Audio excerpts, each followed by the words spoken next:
WNBA star Brittney Griner now faces up to 10 years in prison after pleading guilty to drug-related charges in a Moscow court. Griner was arrested in February after authorities found vape canisters with cannabis oil in her luggage. Now pressure is growing for the Biden administration to do more to secure her release and bring her home. Let's bring in NBC News reporter Matt Bodner, who's been tracking this case from London. Matt, good morning to you. So walk us through exactly what happened yesterday. What are Griner and what are her attorneys saying? Joe, good morning. Well, yesterday we weren't really sure what to expect from the hearing, and I have to say it was, by Russian court standards, very short, about 2 hours. And we saw U.S. Embassy personnel enter the courtroom. That was different from her first hearing, so there was definitely more activity.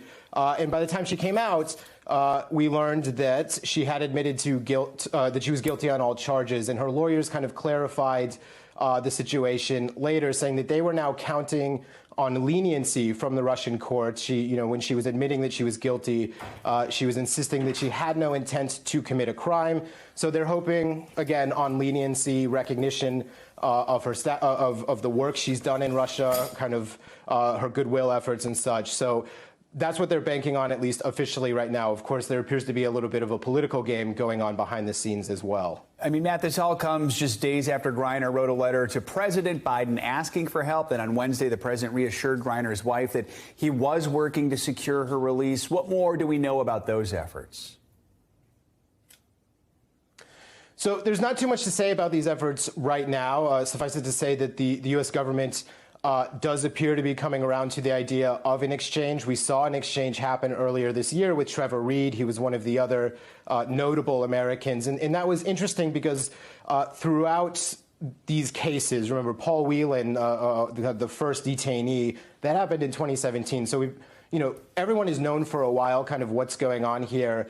But the U.S. has only recently seemed to kind of come around to the idea that there might need to be trades to get these people out. So whatever is being said in these letters, we don't specifically know. Of course, there was Secretary of State Tony Blinken with a statement reassuring Griner and her family, as well as Whelan's family, that they're doing everything they can to get them out. But at the end of the day, the Russian government has to want to trade with the United States. So they have to, if this is going to happen, they have to offer somebody up that the Russians really want. We, of course, hear all kinds of names all the time.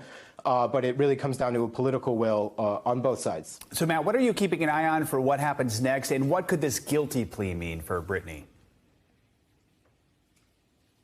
Sure. So I think the important thing to always keep in mind with the Russian court process is it can be extremely lengthy, really tedious in the end. And also, you have a very low chance of ever beating any charge that is brought against you by the state. State almost always gets what it wants. So Griner, by stepping up in this hearing and admitting guilt, I think is hoping to speed up this process to get to the point where the Russians will start talking about trades, because they have been very straightforward on that regard, saying they're not going to talk about anything until the court has reached a verdict.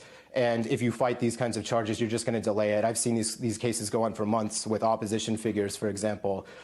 So that seems to be what Griner's legal team has decided to do here. Matt Bodner knows this system well. Matt, thanks so much for joining us this morning. We appreciate it. Thanks for watching our YouTube channel. Follow today's top stories and breaking news by downloading the NBC News app.